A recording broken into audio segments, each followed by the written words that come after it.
Hello and welcome to the TERFening.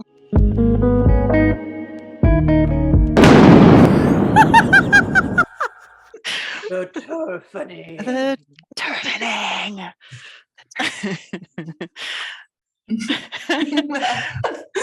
Today we are reacting to a Benjamin Boyce video. He interviewed an autogynephile called Phil Illy. And it was an interesting discussion. This is the second part of our reaction video. Our TERF panel today. I heard they checking for me, no one checking on me, so I had to go run up a check. It consists of. Sorry, that's Bunny. So I don't know. Yeah, of course you can't see. Oh, because it's not good because you don't know which direction we're all seeing. They're like, for me, that was like Eva. you over here. That's Katelyn on my screen. Oh, okay. To me, you just pointed out to the no one. This ghost, my grandmother's ghost. Take it away, Vera. Okay. Sorry, Bunny. Please introduce. Oh my God. Okay. Hi. Okay. Fuck. I'm blanking. What do I do? It's okay. Okay. Hi. I'm Bunny. Welcome to the TERFening. What is that all? Oh shit. I don't know what to say, guys. Is that okay? Just my name. Yeah. Okay. Yeah. Hi. I'm Bunny. Okay. I hope you get a good Awesome. cut in one of those. Oh my God. I'm Katelyn, Masha's co-host in this endeavor of exposing autogynephiles. Great. And I'm Eva, and I'm Canada's Preeminent Lesbian, and happy to be here. And I'm Masha, Jagasdottir. And yes, I gave myself that name to honor my female ancestors, as we all should. Now I'm going to share that video. Oh no. What's up? What's wrong? Sorry. I will. There's a learning curve that I need to learn. Sorry. Oh, just have fun. God damn it. Why did I lost how to share my screen now? And I think I'm extra man-haty today, so we're gonna do our best to let it loose. Try to keep it objectively critical. Okay. Yes. There's a very Can you hear now? There is something special can about heterosexuality that should not be poo-pooed. But basically, the auto-heterosexuals, they shape their lives to fit those strong innermost feelings, and that can often Compulsion of a fetish. might decide to transition, or they might Is there decide any way we can turn up the volume on the Benjamin and what's his face? Yeah. He's literally describing how fetishists organize their lives to satisfy their compulsion and how predators do it. That's literally what he's saying. He's saying it in romantic terms. Yep. Yeah. Pretty much. Yeah, it's like this is very intentional. I don't trust this guy for a second. Hell no. Okay, it's like why priests become pedophiles is what he's basically is how he's just like how you organize your life. You are feeling pretty man-haty today. I love it. I mean, but let's be real. He's literally defining how compulsive people organize their entire lives around how to either validate or exercise their fetish. Yeah, I agree. Yeah. I mean, he's tying it into just basic sexuality, but yeah, I think to be manipulative. Kind of missing that part. Yes, yeah. It's okay to cross-dress, or basically it shapes their life in strong ways that when they're doing all these actions, it doesn't feel like I'm doing this because it's a sex thing, you know? Like if you go to a wedding and... Wait, so if he's saying he's doing it and it doesn't feel like a sex thing, so therefore what? Like it's somehow a pure... Like what is he even trying to... That feels very duplicitous. Does that make sense? Like... Yeah, I think that's what I was saying. I think he's being very duplicitous. I think he's being very, very intentional in the argument he's making and the way he's constructing his argument. so that he Yeah. can live his life. Yeah, I see what you Exercise mean. about it she wants to with, you know, Yeah. love is love, even if it's Creepy. love of the self-assistified, abused, raped woman. Can you hear it better now, Bunny? It's Yeah, good. absolutely. Yeah. Thank you. Watching people get married, you're not going to snicker to the person next to you. They're like, oh, this is a sex thing, you know? Because it goes so much deeper than eroticism. There's very strong feelings. How? Yeah. So once you come to terms, or once you, well, okay, so there's a prior orientation to your sexuality that I'm sensing, an orientation towards the truth, towards honesty that's guiding you through this process. You mentioned, you evoked the word autistic fixation, right? Yeah. which Yeah, is I a guess behavioral thing, but Yeah. you're oriented in a way where you don't want to be deluded, or you can't Yes. just accept the cognitive dissonance. You have to wrestle with this dissonance, which is Right, I can't- allowing you to suffer, let's say, in doubt. Yeah, I couldn't lie with when I learned about this, it kept bothering me that I would get pushback from people. They tell me that these are transphobic, harmful narratives made by transphobic scientists. But no, this is all discussions on the moral level. It's about ought, but I want to know about is. I want to know what is real. And I found that there was strong social pressure pushed against me to lie. And I didn't think that it was fair that I would have to lie just because some of my kind couldn't handle the truth about where their cross-gender inclination came from. And so I was unwilling to lie. And yeah, and the fixation on believing in objective truth is probably related to autism. I've noticed that among the self-aware auto-heterosexuals. Okay, I have like my older sister is moderate to severe on the autism spectrum. She also has a handful of other developmental delays. I am so effing sick of these fetishists somehow trying to claim autism and weave that into whatever little narrative they have. If you know anything about people with autism, they tend to be actually quite non-sexual.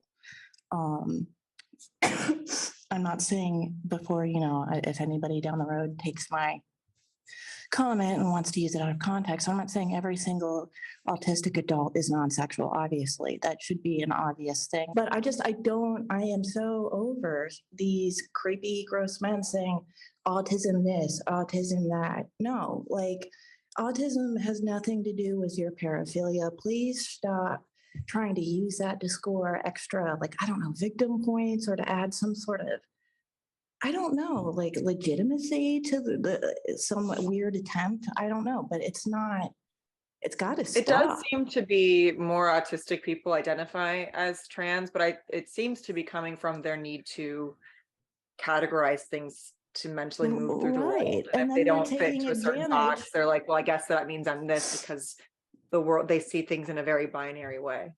Right. But I'm saying, okay, if you're somewhere, they used to be called Asperger's when you're like mild on the spectrum, they've changed it. But okay, if you're an Asperger's person, you're already going to be you're more vulnerable to, like you said. Well, yeah, wanting- yeah.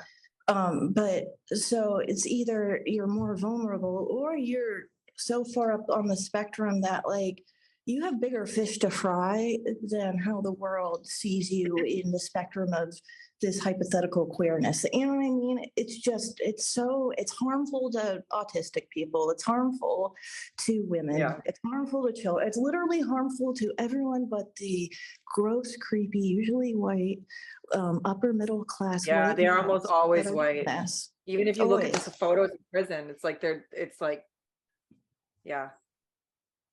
And I'm sorry, I know that doesn't really make any point, but I'm sick of it. Yeah, it Fucking sick does. of it. Oh, I get it.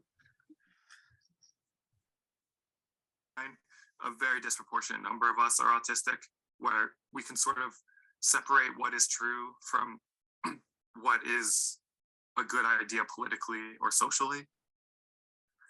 And you know that because there are some well-established scientific truths that are unspeakable in the public sphere today. And I'm not going to name the specifics. I'm sure you can think of a couple that have massive impacts on societal structure and just If intense it's so impacts on true, then people. speak it. Yeah, like what do you think he was saying there? Like, what was he referring to? He's saying a whole lot of Sports, nothing. and hopefully rapists in women's prisons, but like, I don't know. I think I'm not sports is sure. probably- It's a big nothing burger because that's like another tactic the TRA men can't get pregnant.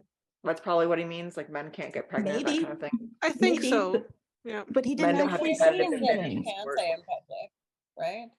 Like, What? because he was talking about the difference between, like, as a self-identifying autistic person, I guess he feels like I don't know, like there's a difference. You differentiate by necessity between the thing that's true and the thing that can be said in public or whatever. The thing that you Well, that you probably have- about trans identity too, like that they're not autogynephiles. oh, and I that's mean, yeah. So yeah, it's- It's just probably gonna be- laughable though. It's laughable because he said everything you can possibly not say in public already. So for him acting like there's some arbitrary made up limit to what he can and cannot, like, it's just like another bullshit nothing burger tactic. Like he's said nothing. He's just led us to draw our own individual conclusions, but has still not provided any actual hard data. He's alluded to it, but where is it? Does it exist? Let's hear it. Let's have some actual tangible facts come out of your cake hole once in a while. I'm sorry. Eva, I feel like you're Oh. thinking things, and are you thinking things, Eva? I'm fine. Well, I just felt like you had thoughts in your head, and I wanted to know what they were. Oh no, well, the thing that he said, which I actually like, is wanting to know the difference between what is and what ought. Because a lot of the Yeah. times in these movements, in the trans movement, you can't describe things as they are. You have to describe them as you wish they would be, which is admirable. Yeah. But at the same time, I think as we've sort of talked about it, we don't feel that he's really doing that by framing this as a sexual orientation. So yeah, again, kind of like last time, he's kind of half in, half Yeah. out. Like he's saying things that sound very admirable. You want to describe things as they are, and landing on this is a sexual orientation. Yeah. Oh, that is kind of just what he feels wishes like it ought to controlled be. opposition to me. Yeah. I know what you mean. Yeah. Yeah. So it just bothered me that, yeah, that I was basically being told you have to lie. I 1.25. And sorry. 16, 17 hormones and stuff like that. Treated her body, right? Or his body. Yeah, what ideology is she? Interestingly enough, I think heterosexual or homosexual transsexual. Okay. We talked a lot about the auto. Sorry, I'm just waving around. I'm sorry. Oh, okay. No, I thought. Yeah. No, I'm something- sorry. I was getting off my tailbone. My bad. I'm a hot mess. Normally. Which ideology is she? Did you guys catch that? Yeah, I caught that. Yeah, immediately. Her too. ideology, What transsexual. ideology is she? Well, That's I the was most found it important was thing. I found it was weird that they were using that phrase to refer to either autogynephiles or homosexual transsexuals. I've never heard that. As ideology. Yeah, I don't know why they're Mhm. Yeah, calling I it that. don't know why. Is it? Well- Should it be ideationology? Ideation yeah, I was when I was watching this the first time, I was like, why are they using that word? Well, Yeah. I've noticed with, TRA types, like their sexuality is their whole ideology. Like normal people, no, obviously, like, I'm gay, but, I'm also a cashier and I like kite, like, you know what I mean? But Well, when someone asks for- me ideology, I think liberal or conservative, or I would at least Right. say. Yeah.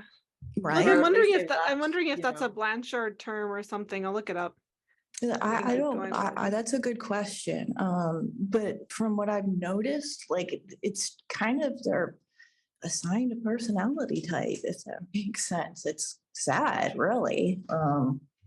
Like your sexuality, in my opinion, is probably one of the most least important or interesting things about Well, interest. yeah, this is a hard. I mean, They there's a mean, lot of yeah, they mean Yeah, right. typology. I don't know why they're saying they mean Oh. typology. That's the Yeah, they Blanchard. mean type. Yeah.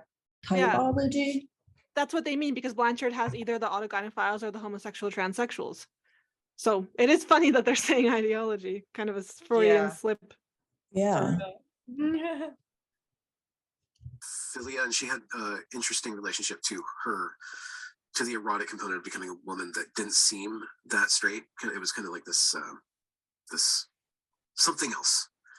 Yeah, It's something I else guess that- I'll have to listen to it when it comes out. Yeah, Yeah, sometimes I'm pretty quick to categorize people as AGP. probably should have you guys in discourse, but you have a variety of options presented to you. You are accepting your body as it is to a certain degree, and I asked this of April, what are the ethics, assuming for the sake of argument that God gave you your body and you must respect this as a gift, right? It's something that you tend to, just as a metaphor. Sorry to use religious language. Are there any ethics to physically transitioning? What is that calculus? To what degree can you destroy your body to appease your mind? Or if to destroy is too hard a word, to what degree can you modify your body with an acceptable risk that you are responsible for your physical container? Right. Like how much can you fiddle with it? Yeah. Yeah. How We much can you mess with your tweak body? society. We can tweak fashion. We can tweak the body. So, but that's an ethical question that you yourself have to grapple with. Yeah, I believe in morphological freedom, that adults should be able to change their bodies as they see fit. I think it'd be good if there was not necessarily gatekeeping per se for adults, but making sure they actually understood the nature of the condition they have before they transition. Because right now, the clinicians don't even know there's two distinct types of trans. They don't know what sets them apart and how they're different or in the same. And the patients don't know Can you either. actually pause that?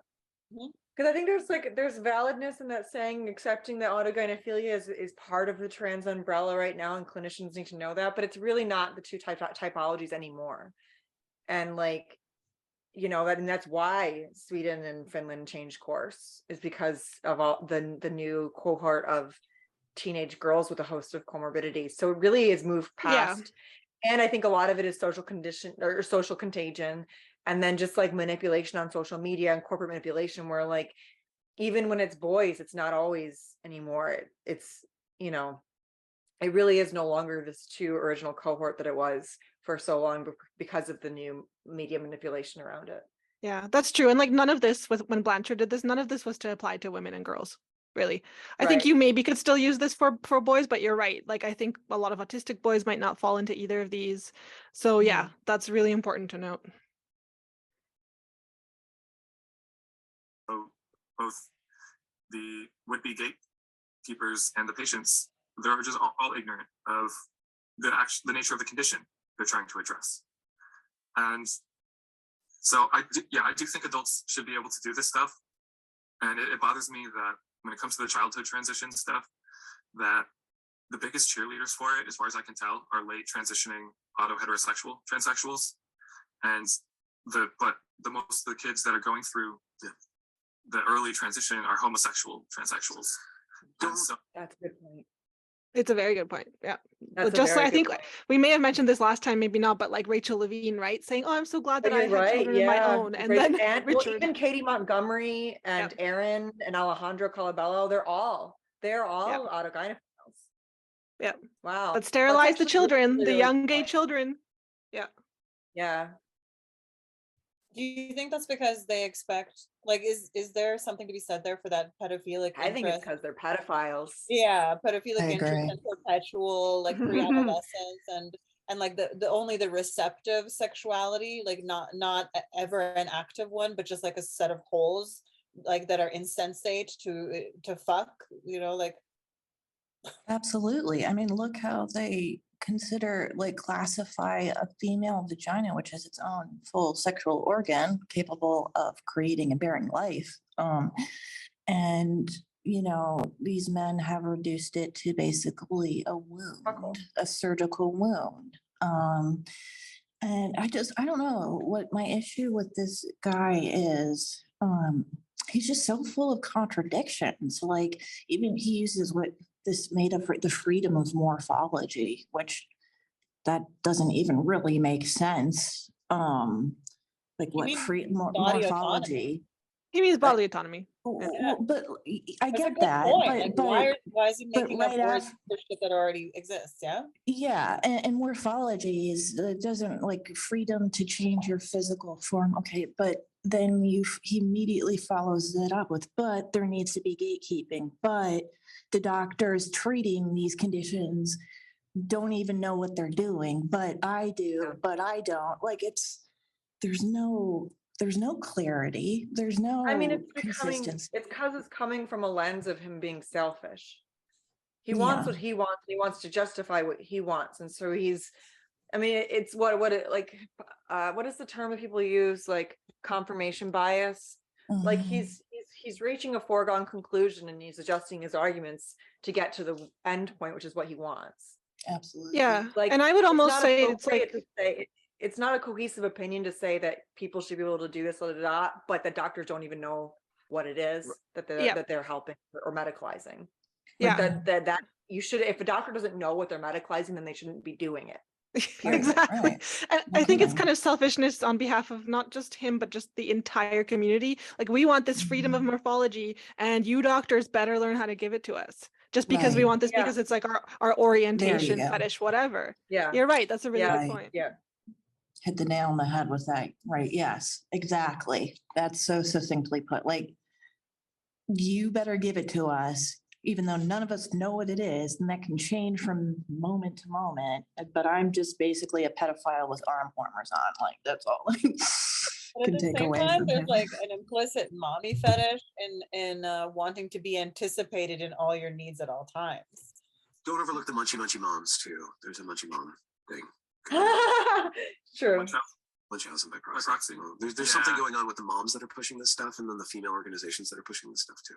Right. Yeah. No, the females are the biggest pushers of this new gender stuff, and I know that. I mean, he's not wrong in the sense of the general population. Like if you exclude trans-identified people, it's Antifa violent leftist beta males and lib femmes. He's not wrong. Yeah. But on whose behalf? On your behalf. The females Right. are pushing this on your behalf. Men like Right. you. Yeah. They're carrying water for you. Yeah. They're dick pandering. They're Yeah, handmaidens. exactly. Wall palming. And it's like Dick pandering. it's like they see the power shift. I think it's a panic thing. Like if they're the loudest voice, they're not going to be persecuted. I think especially lesbians that are supporting this. It's like They are. It's like Yep. It's like the gay. It's like Lindsey Graham, the closeted gay, being the loudest anti-gay voice in the room. Yeah, You know, like they're going to be loudly in support of it because they don't want you to look at the fact they're not fucking them. like a misguided survival Yes. instinct. You Yep. know? Yeah. They're doing it out of their compassion and their love, and they're not wanting people to be harmed. And that's something I love about women. Sometimes, though, it's possible to act out of love and out of caring and actually be causing harm. And so, yeah, I wish some of the people that were acting out of love and care for trans people would make sure that they understood the condition they're dealing with first. It's important to understand reality so that when you make predictions about whether your actions will lead to certain consequences, that the foretold prediction actually comes to pass. Because if your model's wrong, you're going to crash up against reality, and it's probably not going to be pleasant. Yeah. So there's No kidding. I haven't heard anybody say morphological freedom. That's a nice one. It's very transhumanist and kind of No, it's not. It's needless fucking jargon to control the fucking narrative. It's not necessary language. Jesus fucking Christ. I'm sick of this shit.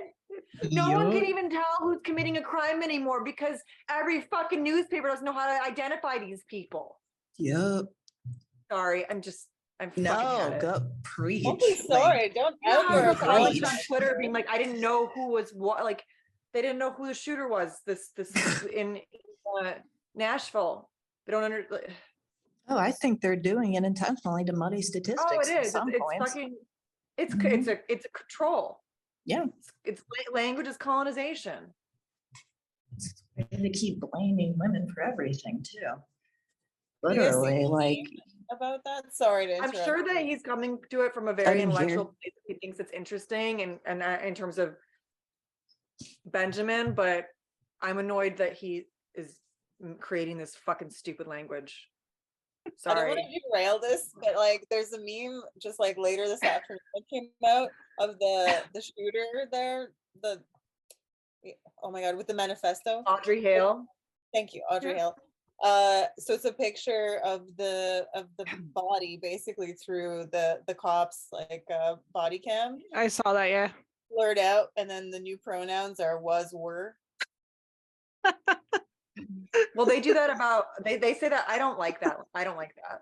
Oh I god. know it's tragic. I know, but come on. No, because that's the rhetoric used against TERFs all the time. That's Really? true. If you don't shut up, we're gonna make your pronouns was, were. I've seen that a lot of times. I don't, and the punch and kill TERFs thing. I mean, the punching is becoming real. So when is the killing going to start becoming real? This violent Yeah. rhetoric has to stop. Oh, I mean, Vengeance? the people that are so rapidly violent and hateful towards women like all of us are going, in my opinion, are going to find any excuse they can to be violent. It's their nature. You know what I mean? I was just thinking about actually the other day, Katelyn and I guess she has this troll that I personally think has some weird like sexual fixation with her. So it's really creepy. But the one that called us Oh, the both autogynephile? Nazis. They won't leave me alone. Yeah. And he actually blocked me from seeing his tweets. But I looked at, you can see what I'm still getting the hang of Twitters, guys. I'm an old lady. The Facebook and the Twitters. But every other fucking tweet of his was calling somebody, not just me or Katelyn, a Nazi. Like, it was like Oh, yeah. Nazi this, Nazi that. Like, where are we in like 1940s Berlin? What the fuck are you even talking about? Like, I don't understand. Oh, I've been called a It's gender Nazi. I've been called. projection. I'm I've been called a sorry, but Nazi like so many times. after this weekend, after what we saw in New Zealand, it's clear who the fucking Gestapo would be right now, and it's TRAs. Yep, And they're projecting that because it's narcissistic abuse. And reversal. Yeah. Yeah, it's Darbo. Yeah. Yep. Just typically the I got that phrase from it's a great blog, unremediatedgender.space, that by an autogynephile who. Wait, did we get is that a URL that he just dropped there? Sounded like it. Can we go back for a second? Because I would love to look that up if that's what I think it is. I haven't heard anybody say morphological freedom. That's a nice one. It's very transhumanist and kind of rad in a scary way. Yeah, no, I got that phrase from it's a great blog, unremediatedgender.space. Unremediated gender. Unremediated gender.space. That's a good call. Good catch, Bunny.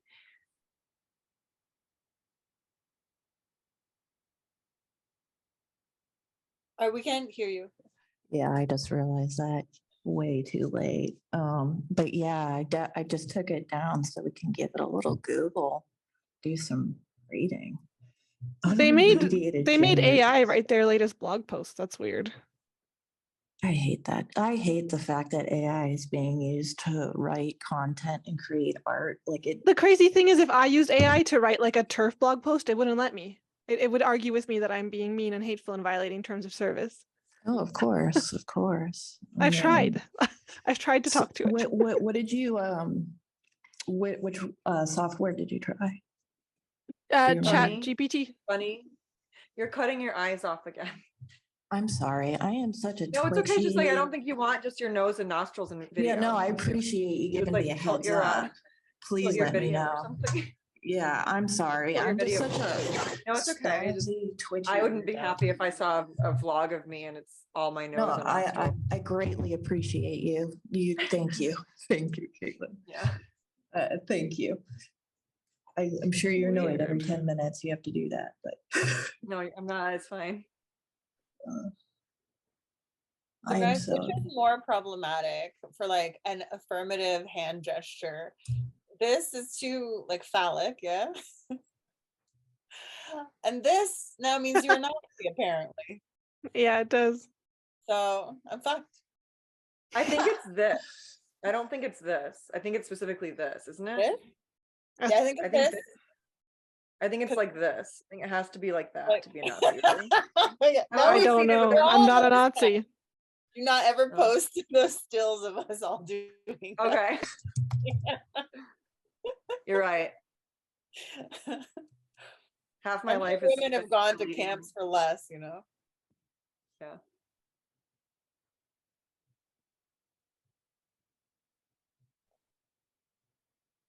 That by an autogynephile who has written about a lot of the philosophy around this sort of gender stuff and the two-type model. And it's a really interesting blog. I recommend it. And yeah, morphological freedom. It's, yeah, the ability to change how your body looks because you're an autonomous adult. And that's something over which you have control and you have say over. And I think I am pretty strongly in belief of that. So there's the body People level. have been getting plastic surgery for fucking decades. This is not new. Morphological freedom. Go ahead. Sorry. this blog is wild. Intervention, but there's also like a Yeah, you looked up that gender blog that he mentioned. Yes, Should've it's a watched real more than 5 thing. minutes. It's the scintillating, but ultimately, like, you gotta look at this, guys. It's real. Yeah, I did. Yeah, Yeah. I've got it. Oh, yeah, you're looking at it too. Mhm. Beautiful. It's beautiful. I can't believe, like, field of how this. many. Understand that this is Sorry. Sorry, I'm just Good, no. thinking, like, I've been going through my old customer notes. And there's just, this guy out of the spectrum of autogynephiliacs, at least he seems somewhat self-aware. You know what I mean? Well, not entirely truthful or transparent, even with himself, I believe. At least he's I don't even know what I'm trying to like. He's not as bad as it could be, at least he's willing to talk about it. I agree. But I think we'd have less problems if they were all like him. I don't think he's perfect, Yeah. but I think we'd have less Yeah. problems. I Yeah. agree. sexuality and something that I have to deal with my feelings with, and I need to do some sort of thinking through this with the help of others or by doing a project. It seems like your book might be in part, and I'm sorry to say this if this is offensive to you, in part like a I don't get therapeutic, offended. project. Yeah. It was me search that got out of control. And TMI, You know, TW, TMI. It was just, I wanted to know it for myself. And then I sort of got stuck on that track and learned so much where I realized if I didn't turn this knowledge into something for my kind, then it would have been a masturbatory use of time. And There's that ethical orientation of yours popping up again. Yeah, no, I'm doing this because I care about my kind, even though the most vocal, well-organized subset of them are going to be absolutely livid and try to sentence me to social death, and they may very well succeed. But I'm doing it anyways because I think it's the right thing to do. And this orientation pops up generation to generation. Like, are we supposed to just go on pretending it doesn't exist for the next 100 years, 200 years?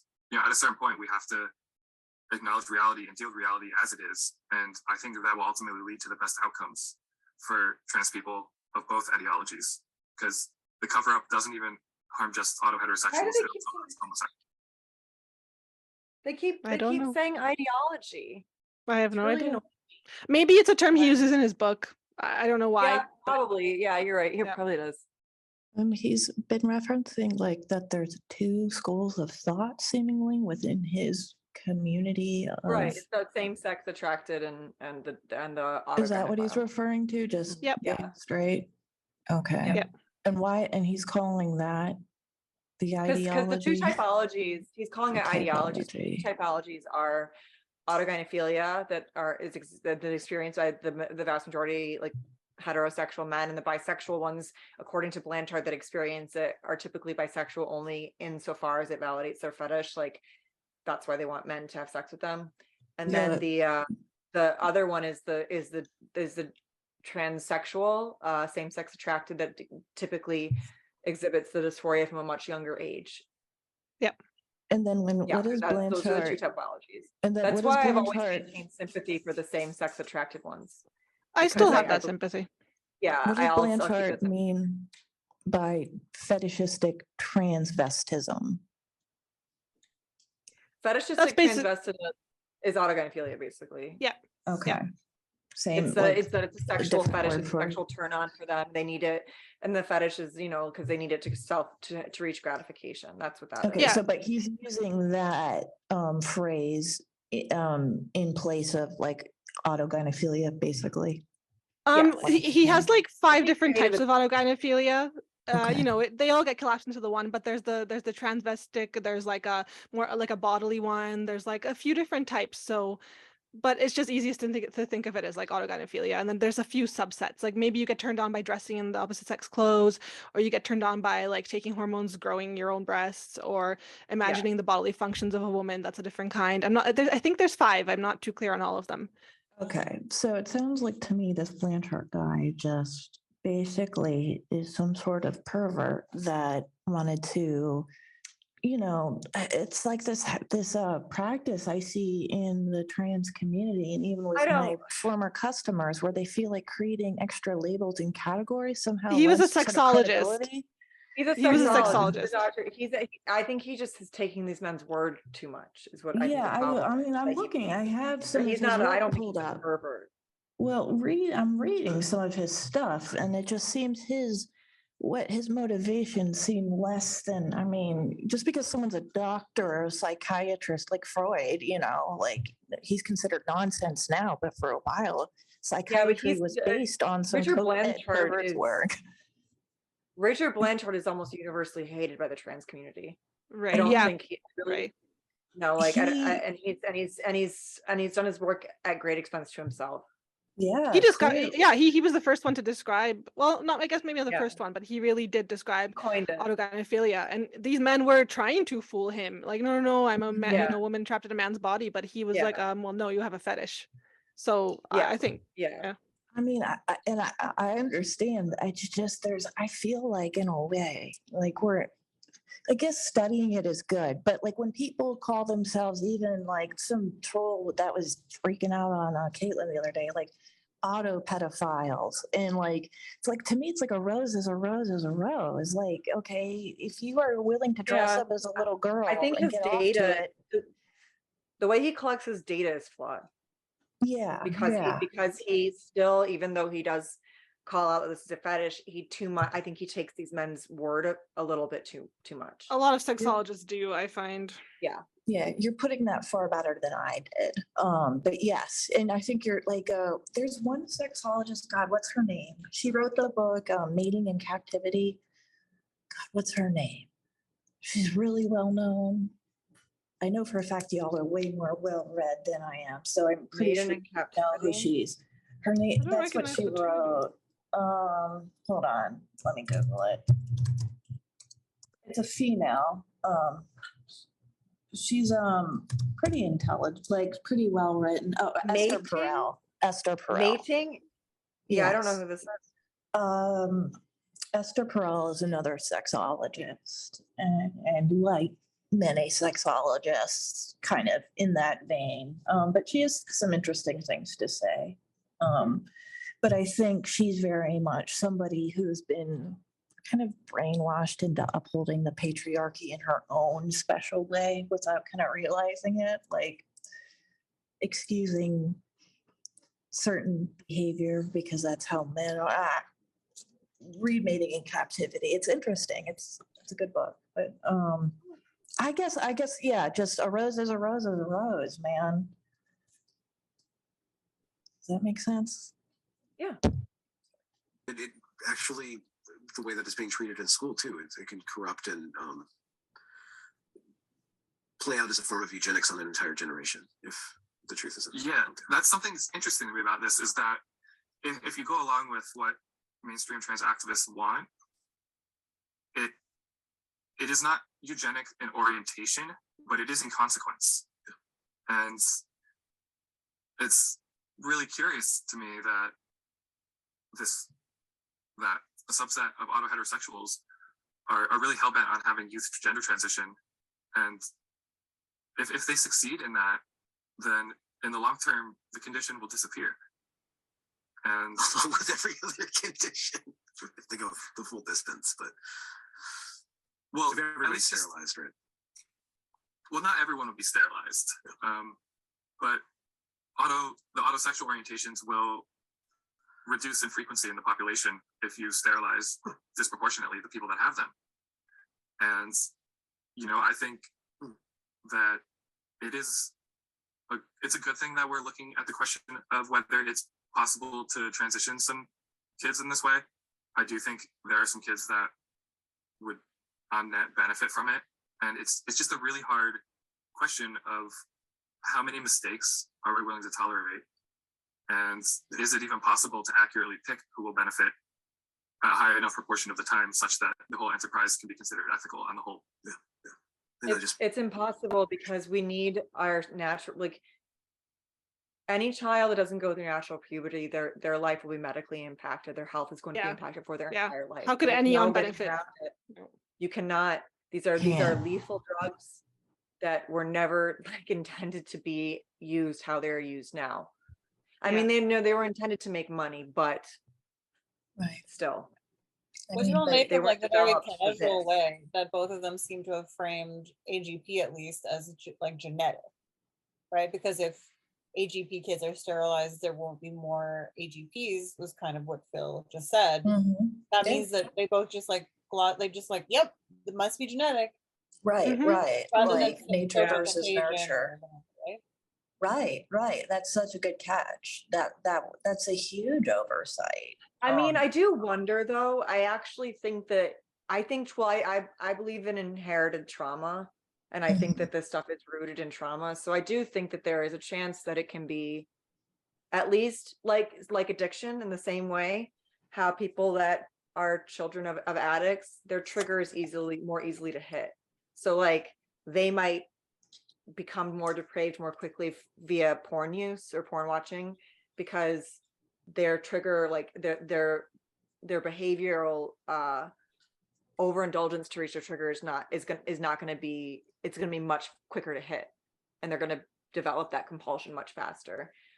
So I do think that there's a chance it could be hereditary in that way, but only in the same way that addiction is.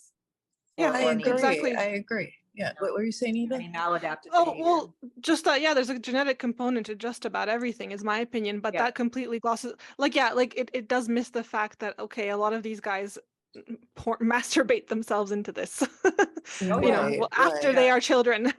Even if you caught all the kids who were showing this desire to transition and you sterilized all of them, you would still find this in men. Yeah. You still would.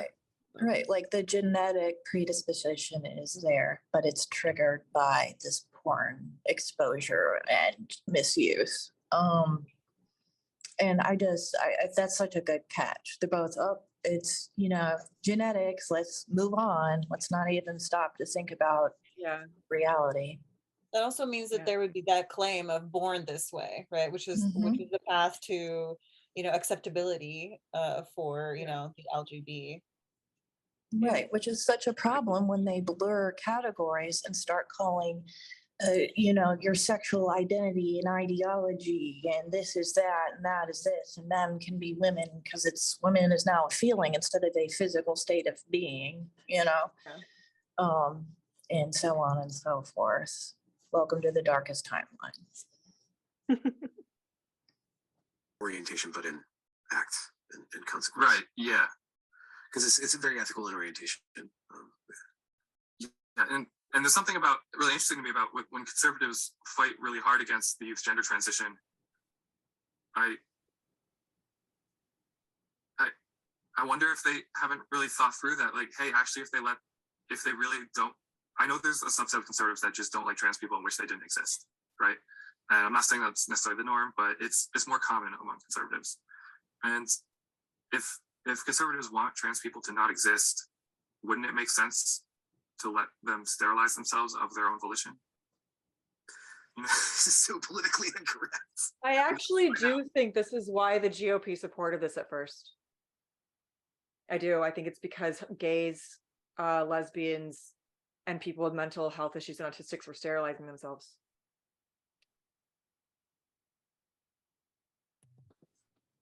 Yeah, there's a hard selling point on that, but yeah. And I'm not saying it's Your right. logic I'm checks just- out. Right, the logic checks out, but that's not going to matter on Twitter. Well, or like on the House bill or something like that, like the sterilize the trannies act Right, of yeah. 2025 or something like that. Not gonna fly. Yeah, and it's a really tough issue. Like, I don't know what the right decision is. In my book, I come out pretty against puberty blocker monotherapy, where you just give someone puberty blockers without any other hormones. I think that it seems harmful because that strips the body of sex hormones, and there are sex hormone receptors in basically all cells and tissues in the body, except for red blood cells. But everywhere Did else, he, there are sex did he call it puberty blocker monotherapy? Is that Yeah. what he said? Yeah, as in not having any other kind of therapy, like not like talk therapy and other. I think he means not having any other Cross-sex hormones. hormones, yeah. Oh, really? Oh, okay. Okay, Then you're really so immune. Hold on, my cat's crying. Like nothing. can, There's no wait, sex okay. I can't really hear you very well. Can you turn your volume up just a little bit? I'm an old deaf person. I need to figure out There a you go. different system. I'm just getting closer to my computer. I didn't Yeah. turn it Closer. up. I just Come for next closer. time I'm gonna have like a probably a lavalier mic and then separate like headphones, because yeah, this is maddening. We're learning as we go. Yeah, it's definitely. I mean, I still don't know how to introduce myself like a human being. So y'all are ahead of me. But he said, okay, monotherapy, meaning like one drug. Yeah. Is that what that Yeah. means? Okay, because I'm learning as I go, and I've never heard that. And I guess that's an early medical intervention for transgendered adolescents. Is that what Yeah. he said? Yeah, That pretty is- young kids sometimes. Yeah. Ugh. But it's also an option for like fourth sex or whatever. I don't know how they're describing themselves, but people who want to be nullos or like completely asexual or like neuter gender, Yeah. there's that thing happening too. But like, That's Yeah, an he probably- option? huh? That's like an option Mhm. Apparently it is, yeah. at a gender clinic. Like a patient can go in and say, "Hi, doctor so and so. I would like to be an asexual, genderless person," and they will do that for them. Probably not just any gender clinic, but that's becoming more common. And I would definitely say not for kids yet. But, But I'm you just know, saying, even the fact it exists at one clinic for any adults, even to me, is mind blowing. Like insurance Yeah, is it paying does. for this shit. Like, it exists. Yeah. and what's it called again? Monotherapy. Oh my No, god. no. The four. Like, is there a name for the? Yeah, like neuter? nullo or like nutrio, or there's different terms. Nullo is probably the most common one I've heard. Nello? Nullo. Nullo. N-U-L-L. Null meaning zero. Oh, like null, like zero Yeah. gender. That is yeah. so. We are like, our civilization is collapsing, guys. Oh my gosh. Like, like there's people that don't have access to clean water, and we got Mr. Arm Warmers up here worried about. Like, I just. Did you guys like fall asleep in the late 90s and wake up here with me, or am I like, I don't. I think around 2016. I think I just like we're just in some like vastly ridiculous simulation now or whatever. Something. I think I don't so. know. I promise Like, it's the are Earth we and allowed now to exit the simulation? Like, No. No, not No. ever. There's no crap. escaping here. Crap. Like, I don't understand how this all like became real. Like, it's like, an adult. This is a middle-aged man publicly with, you know what I mean? Like no shame, thinking this is a good, I mean, but here I am, but I just don't get it. I don't get how these men really think their masturbatory fantasies or the world's problem. Like, Yeah, I agree. I think that's my basic problem with this guest is that there's like a real attempt to make it legitimate. Like yes. like the context in which he's talking about autogynephilia is like, look at why this is my evidence. This is my morally persuasive argument for why it's completely legitimate and it should just be openly, just like it's fine. It's part of the thing. Completely harmless, is- even though we yep. see all the harms it's causing, like just the same as any other sexual orientation, even though it's turned inward. Like, Mhm. and he said that bit about, well, it's just turned inward, so it's harmless. But okay, if only that was the fact. But these men, not him, but these men are ruining they get married, they ruin their wives' lives, their children, they're forcing their way into our spaces. How harmless is that? Yeah, that's Like- the crux of the issue. It's not inward. They force the general public and unwilling participants to interact with their fetish. Yeah. How Like, ironic, such right? a It's turned lie. inwards, but the rest of the world has to play along so that you can fulfill your inward-facing autosexuality. Otherwise, Right. everyone else Right. has to validate it. Everyone else has to see you as a woman, just so you can fulfill it. Yeah, it's the great irony. Exactly. So well put. Part of validation. Do you think that there's also, because I've like there's two kind of categories of this needing to be your fetish in public for me. One is like wanting to be accepted into any space and kind of like wanting to be seen passing, and then the other one is like being like ridiculously non-passing, like, and being potentially deliberately disgusting, slutty, or like, in Mhm. like fetishy in public. Yep. I wonder if that's like a different but related thing, like a humiliation fetish.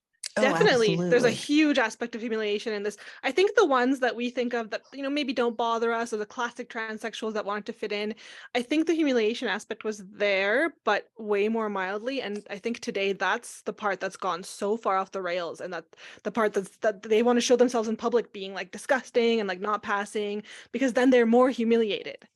Like, I think if they never got to that point and stayed how they were, I don't know, 3 decades ago, it wasn't perfect. I don't want them in my spaces, but they were able to kind of like, oh, there's a few men who do this, whatever. But that Yeah. part really just like took off, and now they need to be humiliated even more.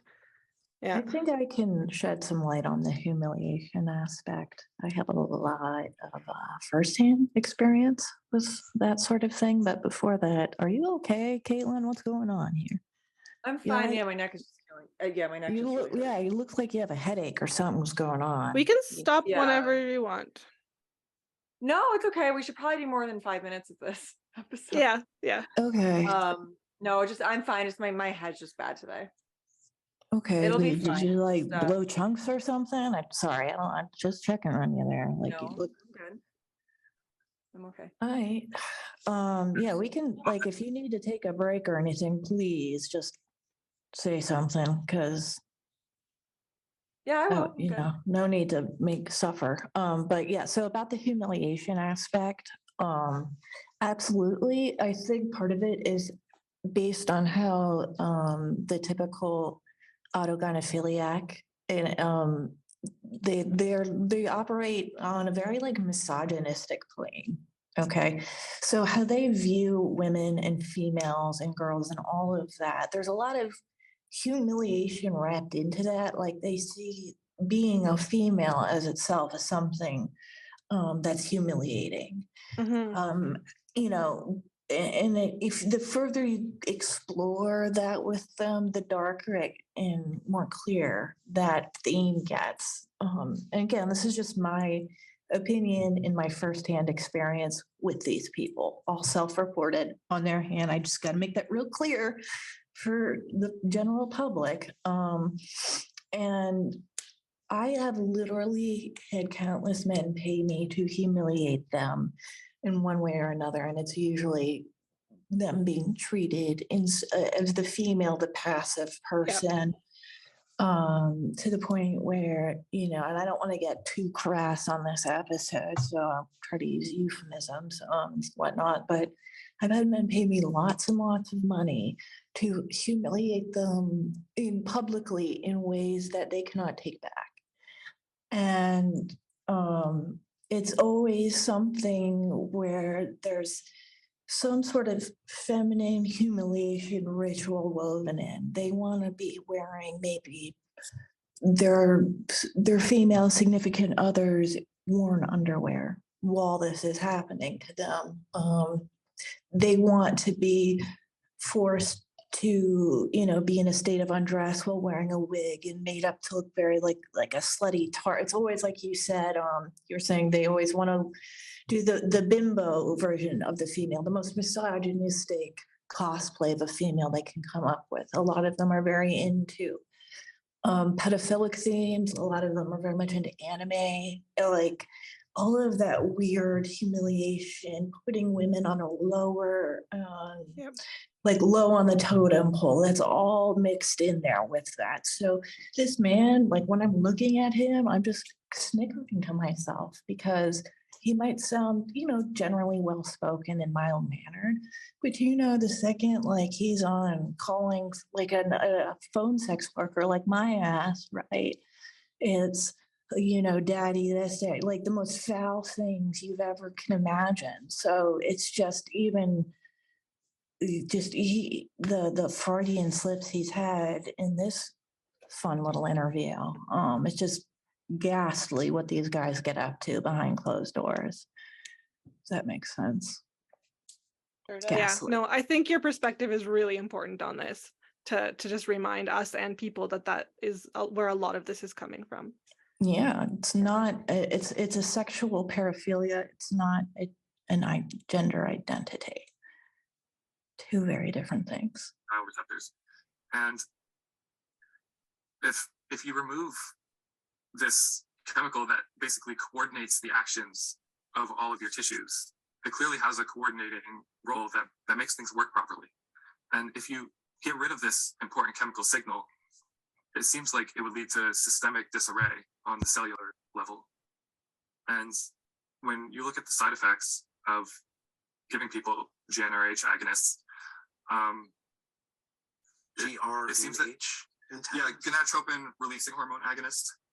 What does that do? Just in brief, so in the back of your anterior pituitary gland, you have this area that releases gonadotropin releasing hormone, which then signals the release of the Kraken, of follicle stimulating hormone and luteinizing hormone, and then those further stimulate the release of estrogen and testosterone, and then the estrogen and testosterone signal to your pituitary gland to turn down the release of LH and FSH, and basically the hormones all communicate with each other to have this feedback system that keeps things stabilized and operating properly. And if you just strip that originating action of releasing LH and FSH, if you just remove that and then your body just has virtually no sex hormones, whatever process is supposed to be happening is not happening. And that seemed very dangerous to me. In a lot of ways. Like, this is not just a simple, I'm going to not be a boy. It's like, this is like everything. Yes. This is like your joints hurt, your brain's not working, your IQ is lower than it would be otherwise, your bones are brittle. It's very, it seems that the side effects are worse for females, which doesn't surprise me because, so there's estrogen receptors within mitochondria. And since mitochondria. Okay, so now female sex and gender is really good. So just making a note of that. Side effects are. He's always been clear about the fact that he has, an acknowledgement of sex. He has, but I just, for the rest of the world to know that side effects are experienced at a greater, in proportion intensity of one particular set of people that all share the exact same type of chromosome. You know what I mean? Just. It's real. Oh, no. They are everywhere.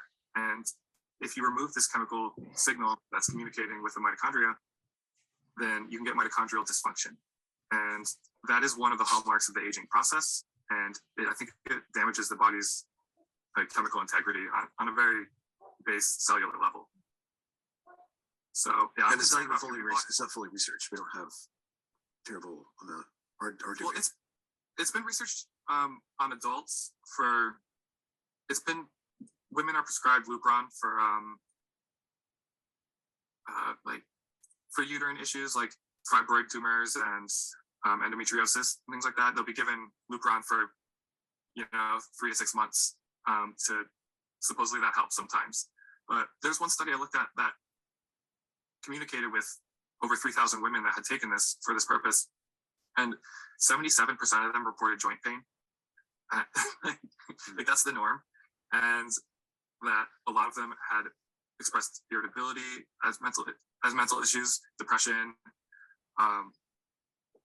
and their intelligence wasn't working as well. There's been some studies on prepubescent females that are going through precocious puberty. So that's where there's the most evidence for use on children is in precocious puberty. And is precocious puberty? I haven't really dove into any professional on that, but is that a social problem or are there actual physical? No, this is like girls start going through puberty at age 5. Yeah, 5 or 6. So, but is that like Right. if their body's just naturally doing that, is that okay for the body, or is it more of a social thing?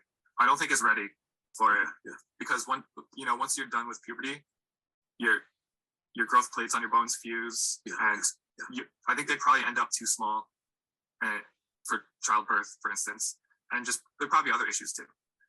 So that's been given to some girls that are going through precocious puberty, and there's studies showing that it damages working memory, it lowers their IQ, and those results they I can't remember the exact amount of time the follow up, but even I think months later they checked and there was still a very measurable difference in mental performance, and this is with small sample groups, maybe like 20 or between 20 and 40. So far as you know, the Lupron that's being used for the transgenderification of the current generation, is that being given with as a study, like where they are seriously taking in all the data, or they're just going to throw it out there? No, that's one of my biggest issues with how transition is being done now is that it's not being tracked. So we have no way of knowing whether this treatment works. We have no way of knowing if it doesn't work. All we have to go on are anecdotes and ideology, and people. There's no solid data to go off of, and Well, so there's not even a question for it. Like, how do we know if it works or not? I'm a man now. Yeah. I'm a woman no, now. it's kind of a hard to measure. It's an inherently wiggly thing that is hard to measure. I definitely don't want to understate the spiritual significance to auto-heterosexuals of being like the other sex to the greatest degree possible. For the most strongly congenital predisposed to this orientation, that to be the other sex is the most important thing in their life. I have a question for you ladies. When would they be able to say, okay, we've crossed the finish line into the other gender? Like, how would Well, you? according to 'Cause, some, they always have been. It's just no, that's the I just problem, mean is like there's no clear use of language. There's no clear definitions. right. Everything's ambiguous. Everything's amorphous. Everything is suits. Like it's individualism.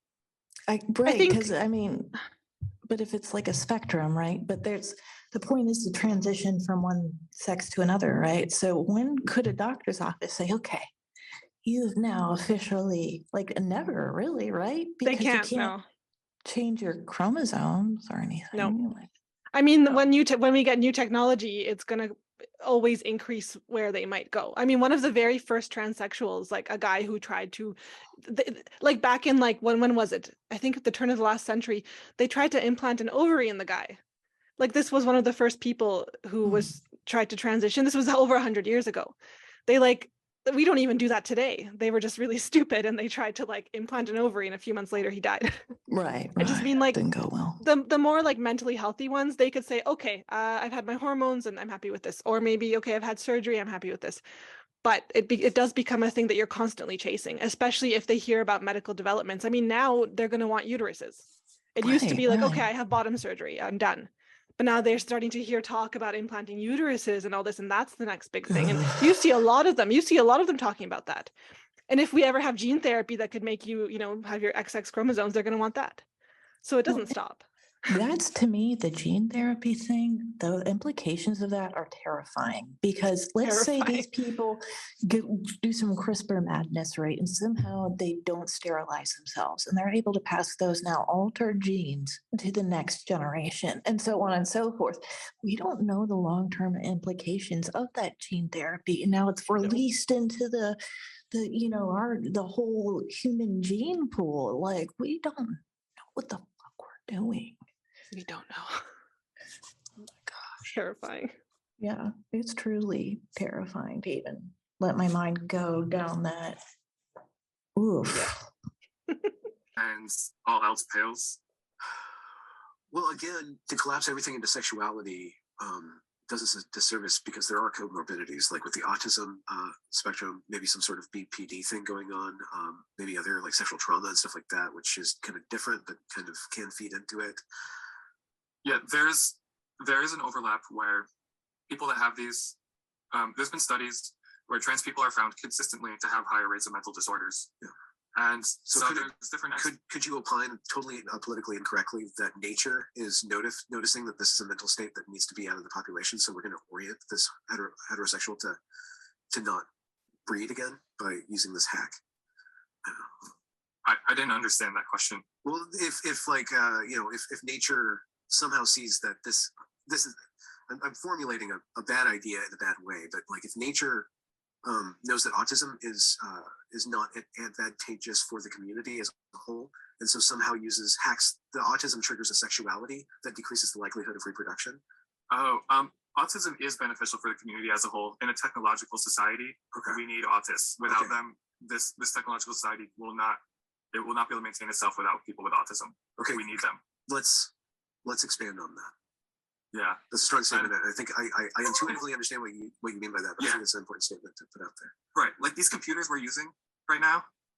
Do you think when you think about the people that came up with the scientific breakthroughs and the engineering breakthroughs to make them possible, how many of those people are autistic? It's probably a very disproportionate amount. And it also seems that with the even though autism has a lot of negative effects, there's some evidence that the alleles that lead to it, the genes, that a lot of them are the same genes that lead to higher IQ. And so these are beneficial genes that we need to have in the population for our technological society to maintain itself. And there are just situations where when someone has perhaps too many of the genes, or the genes in interaction with some environmental situation in the womb, that it leads to autism. But we need, basically the genes that lead to autism are important to have as part of humanity. We need them. Okay. So in the autism domain, there are benefits and then there's detriments. And within the virtual social media landscape, when autism is wed to code, it's productive. When it's wed to a ideology or an activist ideology, it's not necessarily beneficial for society. When people begin to try to treat other human beings as code and that start to shaping words and start to people as things. Yeah, everything becomes a thing. So we need to adapt our society, and this is kind of a subset or a larger question than just the gender. Gender is probably one front of us trying to recognize that there's this aspect to our society that in past it wasn't really that big of a deal. That was controlled on small scales in smaller communities. That person was assigned to play the organ and fix the organ. That sort of mentality or that skill set was directed in a certain way. At this point in time, how do we deal with autism in the activist space? And see, I've spoken with feminists too. There's a lot of autistic attributes in certain feminist or TERFes circles, like this way of communicating, this way of demanding compliance and inability to deal with nuance. That's good for activism. When activists are trying to accomplish things, being absolutely stubborn and unwilling to budge is effective for their narrow goal of accomplishing whatever their narrow goal is. Sort of a question of like, how much should we yield to activists, or how should we deal with the downsides of how activism is done? Well, and is the liberal process capable of regulating that input? I don't know if what we think of liberalism is going to make it through the second enlightenment that's happening right now with the internet. There's the printing press that was integral to that first enlightenment. Yeah. And now there's the internet, which is the next stage of the second enlightenment. I don't think liberalism is gonna look the same after, or I don't know which parts of it are going to remain. A lot of liberals are even saying, we're kind of in the post-liberal era. It's going to becoming acceptable to admit that. What that exactly means, I haven't been able to see any concrete things yet, but people, it's kind of in the consciousness. It's like we need a different formula. Yeah, no, I've been coming around to that too. Yeah, it's a tough question of how do you allow people to have free speech and while mitigating the downsides of when it goes wrong. And oh no, sir. This is globalist language right here. This is controlled opposition right here. We don't anyone, the only people afraid of speech are the ones trying to control the fucking narrative. I would hope he's not advocating for that and more just saying it's something we're struggling with, but I mean, he wasn't too clear. That's exactly the language used in the WEF right now. Oh, I know. Exactly. I just mean it's a conversation that's taking place, and I'm more hoping he's alluding to the fact that we are dealing with this and not advocating in that direction. I mean, he is the one who's talking about autogynephiles, and the whole community hates him for it. So I don't think that he's... No, I know, but he's saying that there's the result of speech in terms of like, online violence. That's like, yeah. That's where his rhetoric is leaning right now. Well, I think it's just that we're not sure if liberalism will survive that conversation, which is scary, which absolutely is terrifying. Yeah, do you think that's his opinion? Because it didn't seem like that to me. Because he said that he gave a lot of credit and credence to the online violence rhetoric right now, like in terms of like it's a hard question to solve, like the balance I think right to speech and people's right to and the impacts of said speech. I guess we'll see. I mean, I think for someone who's like his own speech and stuff he talks about, a lot of people would probably call harmful. So I would hope he's not on the other side of that. Yeah. I think this type of gentleman in general is very more than willing to silence and censor people that he disagrees with. I hope that he isn't, you know what I mean? But it wouldn't shock me, you know what I mean? Because there's one set of standards for the autogynephiliac community. And then there's there's one for the rest of us. But the possibilities are terrifying. It's creepy, man. Like it's just a creepy thing to be publicly supporting anyway. You know what I mean? So I can see where you're coming from, Katelyn. Like, I mean, I don't. I feel like the way he just argued that was very much like giving credit to both positions, and I don't like that. It's very duplicitous. Yeah. With his arm warmer. Sorry, I can't get past the arm warmers, guys. I can't. I know. It's like a nervous twitch of mine. Me versus those arm warmers. Fuck. He really woke up and said, I'm gonna put the sorry guys. He did that. Yep. Magic eyeshadow. He thought that through. Yeah, I definitely don't know enough about liberalism to be able to have intelligent or really sophisticated, nuanced opinions about this, but I'm a fan of liberalism. I recognize that we're entering post-liberalism. I'm unsure of what's going to happen. Yeah. Well, one way of breaking it down, because I've been having this conversation, and I know this is kind of off topic of what we're talking about. We'll get back to the transgender question. But I've been talking with people about this and exploring different arguments against and for liberalism. And one question that came up recently was, do we want to be in a pluralistic society where people can have different beliefs, different religions and stuff? Because liberalism is good for that. It's not perfect, but it's good for allowing that to a certain degree. And I do want pluralism. I do want wiggle room. I want the ability for cross-pollination of ideas.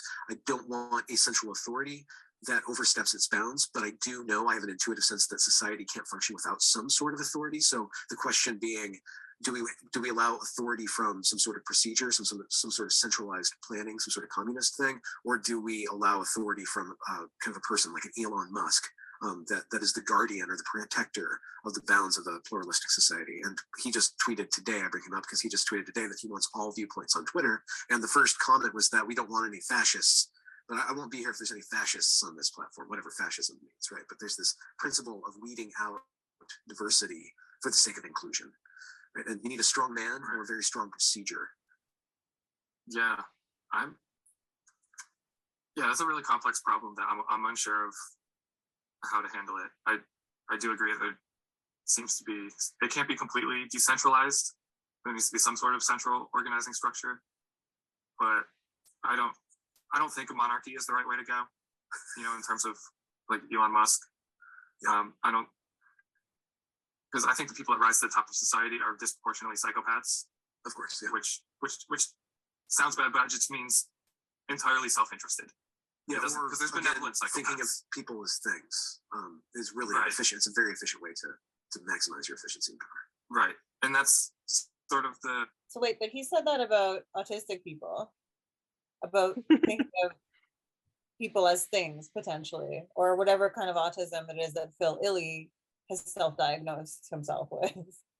I think in the sense of thinking of people as things, there is overlap, not to at all make autistic people sound bad at all. There's that overlap. I would hope, and I don't think that they're saying it's the same thing. But thankfully they differ in many other ways. But you're right, they did say that. Self-interest motivation. And I don't think that Yeah. he's expressed that for autistic people. I think that's where the psychopath lends itself, is the self-interest. They just happen to share kind of that one thing. And then there's also, of course, the empathy element, which the autistic people would have. Right, yeah. That's sort of the evil that comes from large-scale, top-down political structure, is that people are seen as numbers, as things, not as individuals with their own complex stories and social webs that they live in. And yeah, it's a really hard problem. Like, how do you coordinate society so that you can maintain the current technology that we have while also advancing it? Well, and while also allowing people to be able to express themselves enough so that they feel they're living authentically enough. The coordination problem here is really complex. I'm not sure what the answer is. But you are in good faith. You have enough faith that your work is aimed in the direction towards ameliorating some of the negative effects that are going on right now with what you call your kind. So what are some of the solutions, or maybe not solutions, but after describing this state of being, this orientation, what are some of the things that could be helpful for people in recognizing that and dealing with that? And what are kind of the options on the table? I guess we kind of mentioned them, but from your point of view. Like, what do we do about it? I don't know what the right, like, I have opinions on all this stuff. Don't get me wrong, I have opinions on trans politics, but my overriding desire is just that the people who are suffering from the most common kind of gender dysphoria, which is autoheterosexual dysphoria, that they can understand their condition. And so I'm trying to stay more narrowly focused on the goal of epistemic justice here, of ending the cover-up and getting this knowledge incorporated into society. And I don't know what the answer is in terms of when we should prefer sex or when we should prioritize gender. I don't know. Well, that's the societal level, but there's also the personal level. Like, what helps you to recognize yourself as a man, and as a man who's oriented to loving the woman of you? It's so I like about Bunny, what do you I'm sorry, like, just hearing him struggle through that answer is funny to me. He's like, well, so it's also just funny, like, it's sweet that Benjamin's trying to be so accommodating, but it's just the way that had to be worded is pretty funny. Mhm. Yeah. that it's accurate. It seems to be my whole organizing principle here of focusing on accuracy first, and then we'll figure out the rest. I like that it's accurate. Just based on my skeletal destiny, transition's not really in the cards for me, even though I have the orientation strongly enough that if I were shorter, if my... Did he say based on my skeletal destiny? Yep. Yep. Gotcha. Because he's very tall and he's a big old man. man skeleton. Yep. Yeah. Basically, yeah. Pass. Skeletal Yeah. destiny. Yeah, it's just such a funny way to put it. It's such a hardcore way to put it. My skeletal second destiny. time? Yeah, this is the second time so far in the video that he's brought up his like impressive size and like that he loses. Well, What is this? he's very aware of it because he is, you know, admittedly autogynephile, so it must bother him. It must be like women don't look like this, you know. Do you think it bothers him, or do you think he's like into it? Like I'm yes. better. Right. It doesn't seem to bother. I think a lot of the autogynephilic men actually suffer from like eating, just like Dylan Mulvaney has a very apparent eating disorder, in my opinion. I am not a I don't think he's psychiatrist. not a gynephile. Well, I don't think. he's. I think he's an opportunistic grifter. I mean, he and a could be, flamboyant but I gay man. think he definitely gets sexual arousement for seeing himself dressed as a female from It's watching more and him watch more. himself. Really, You think can so? like you can like these men like Huh, I literally haven't seen over that. okay I've men that are autogynephilic. He's gay for sure. Well, no, I know that, but I mean, like, even with the poly, whatever he tried to pretend to be a little girl, it just to me, I just feel like he's grifting. Like he's just kind of like he got a lot of notoriety. You know, he was struggling as an actor for a long time. He got a lot of notoriety for a really stupid little sketch he did as a little girl, and so he's just kind of running with it. I don't know. I mean, I think there's a big grift element to it. Absolutely. He's an opportunist. He's an actor. He's making lots of money from it. But I also know like what a turned on man looks like. And I think because of the way the male brain works with porn and attention and narcissism and all of that, you can make yourself into an autogynephiliac, like an autogynephiliac, if you are predisposed to it. And I believe that nobody is getting surgery if they aren't getting something from it, right? It can't, to me, like it's not just money and notoriety and fame. There's also, he is getting some sort of other gratification from it. So I think he's very careful about exactly how he changes himself, and it's very much leaving the room open for him to immediately detrans as soon as he needs to. And you know, I think he's going to find himself crossing a certain line at a certain point where he can't go back and he gets stuck. And there's like that trans rage. I'm watching my friend go through that. She's trying to live as a man. Once you've crossed a certain line with hormones and surgeries, you can't go back, even if you I don't think he's taking hormones. He still has facial hair. Oh, well, it doesn't stop the facial hair. He's growing very tiny breasts. It's very gross. I'm pretty sure he is on have you like some showed the sort actual of. breast? Because like I feel No, like, but it wouldn't stop his facial hair. He would have to get that lasered off, and he's trying, but Yeah, usually they have to Oh, go really? through quite a few electrolysis Okay. things, but I do believe he's on some sort of female like synthetic hormones at this point. I also he has believe complained about no one being in his DMs.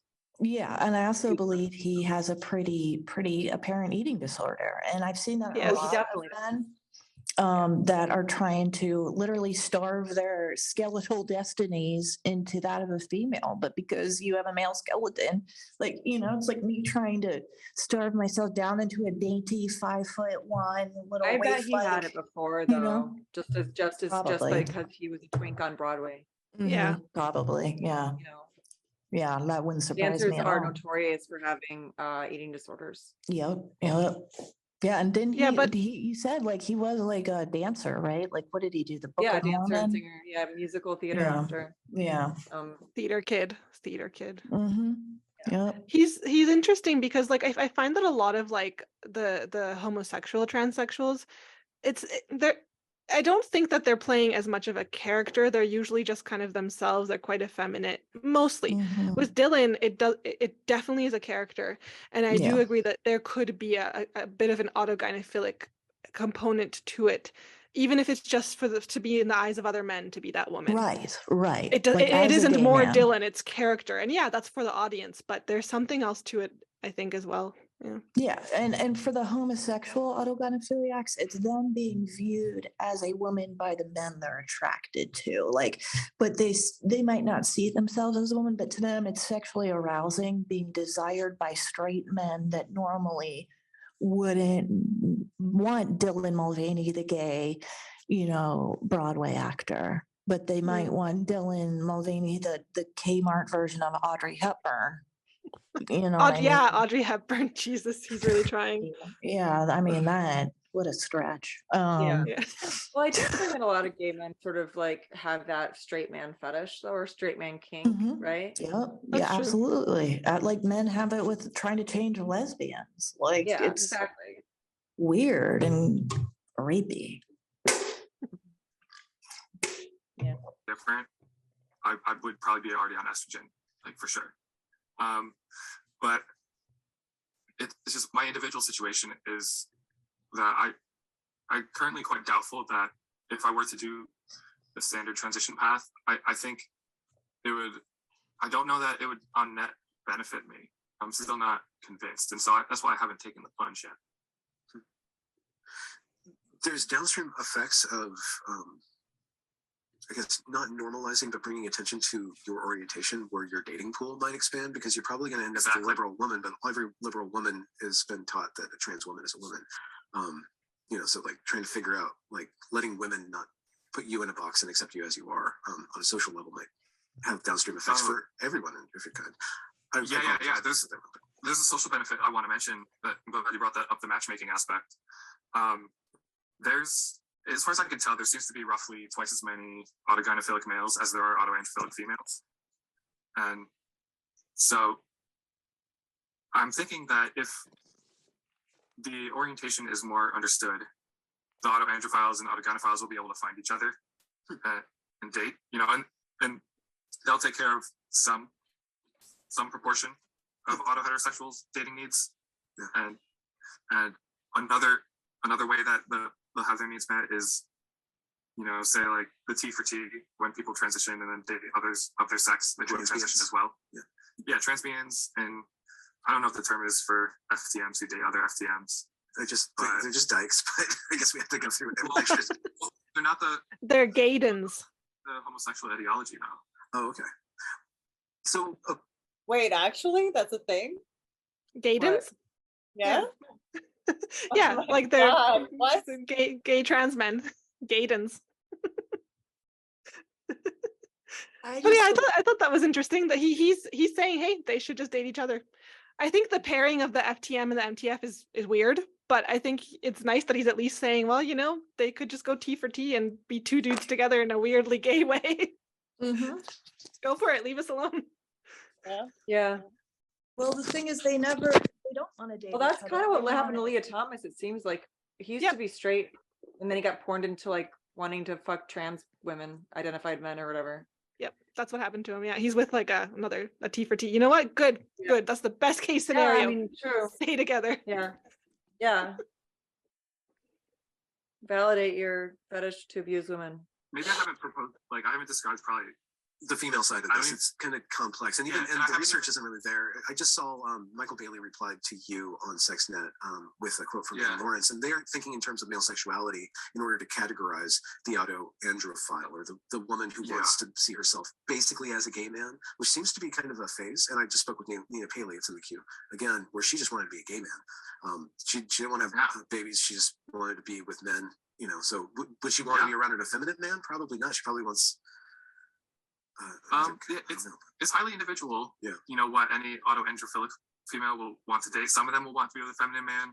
Some of them will want to be with a masculinized female, like themselves. Or it's really highly individual based on how the orientation manifests. And so there's a lot of diversity in that respect. And something that makes me pretty solid, like I know that Bailey disagrees with me currently about female autoandrophilia. But something I've noticed. What is he saying? Female what? Autoandrophilia. Autoandrophilia. Yep. So just kind of like the reverse of what he says he has. Yeah, there's women, there's apparently females that have a similar thing. Like that they want to be men. Yeah. Okay. And that they are that it's an orientation. I think that he is overestimating quite how many there are. I would say maybe there are, but I like that Benjamin kind of said it seems to be more of a phase. I think a lot of today's young teen girls who want to transition, you could maybe describe them this way, but I think there's other factors for why they want to be seen as men. Yeah. But I would say it's because they want to be with a man, but not as a woman, because that's like scary and that's terrifying in today's world, especially with porn, right? So I don't know if I believe that there's a very strong female equivalent, but that's what he is trying to say. And apparently Michael Bailey, who's another sexologist, doesn't agree with that. Other autosexual orientations, like say transspecies, for example, there are definitely females in that population. And they, in their qualitative responses to surveys, they say things that suggest to me that they're feeling about species the way they feel about their gender. Like that there are female to male transspecies identified people. End it. Okay, I have to say, this is the thing about this Just guy. turn it off and turn it back Yeah. on again. Like the whole of the world. Yeah. We cannot validate this shit. This is insane. This He is sounds so fucking insane. reasonable, and then he takes freaking the other kin seriously. That's the thing. It's like, how does he? It's insane. Oh my God, I cannot. That's it. Like, wait, hey, listen. It's this just is that we our need to get rid of number porn one. somehow. Like this is porn and these are online communities. And I'm like, I love online because of you guys, and because I finally found people that make me feel sane in this insanity. But like, this is, and COVID made it so much worse, but just people aren't animals. And that, I mean, good No. Lord, Wait, who made it so much worse? I'm COVID, lockdown, okay. being isolated and perpetually online, and people watching way too much porn. I think, yes, I feel like you're right. The pandemic, like, pressed fast forward on this bullshit. Yeah. Yeah, I think it's a good idea. Maybe unplug, like you said, unplug the entire earth, Mhm. wait, plug it back 10 in. seconds, Yeah, I think that's an excellent idea. Caitlin for president, because that's the only idea I've heard so far that's something different. Unplug, replug, reboot 2023. Fuck. I mean, I do think that there's any way of like closing this Pandora's box we've opened with this insanity of technology and porn. Like, do you think there's a way to do it? Or is Well, this I am just surprised. really- I am surprised to see a pretty robust like anti-porn movement growing. I never thought I would see that. When that started brewing in like feminist circles, I was like, "Ha, this is never gonna happen." And I don't know if it can, but I'm surprised at the traction it's getting. That's interesting to me. I mean, a lot of men I talk to see the damage. Yes. A lot. Yeah, 'Cause I'm I think surprised they at the see what men it's that are done to seeing it. Yep. themselves and what they see what it's done to their friends. Yep. You know? So you never know. Hopefully. I hope so. All right. I'm sorry. Is that we good? Everyone's Yeah, I mean, I think for the men, then we do a live stream next week on hopefully Tuesday. How shall we close? So we've only made it 2/3 of the way through the video, and we already want to unplug the world. More to come. Basically, yeah. I mean, it's just when you start bringing animals into it, I can't. I just end it. And when you bring animals and children into it, just fucking end it. Auto pedophile, auto whatever, zoophilia. I just feel like it destroys all credit. Like we've been giving him some credit. Oh, okay, this guy sounds very reasonable, and then Especially he brings you, in you've been and then he brings in open-minded. animals, and then he's just like otherkin, and the animal has a female gender identity, and then it's just like, oh my God. Lost me immediately and forever. I just no. All right. But that's the thing, right? He has to do that though, right? Because otherwise he's not valid. Right. So that's kind of like that's the catch-22 he's in. I'm sure he doesn't want to talk about animals and otherkin, but like he kind of has to address it. So he's got to address it in a measured way, because otherwise, like in the same way that like, transracial isn't possible. Like, that you have to, but if it is, like if transgender is possible, then so is transracial, and so is Yes. transspecies, and so is this and that. Yeah. If all it takes is inner feelings to determine identity, then you cannot say that someone's not trans age if you say someone can be transgender. Exactly. Right. I am a 96-year-old Asian man. And if you guys, you bigots, don't want to get on board, I don't know what to tell you. All right. You will call Yeah. me Mr. Cho. Yeah, well, I'm a dolphin, so you know. And Well, I I actually am a support your cat, though. dolphin I'm identity. trapped. I've been trapped. this Thank whole you. time. Flipper. Just throw me in the ocean. I mean, you Mhm. know. I just Well, that is Right. like what, Johnny the Walrus or something? Oh God. Oh God. Don't remind me That's- of that, please. I mean, that's the thing. Like,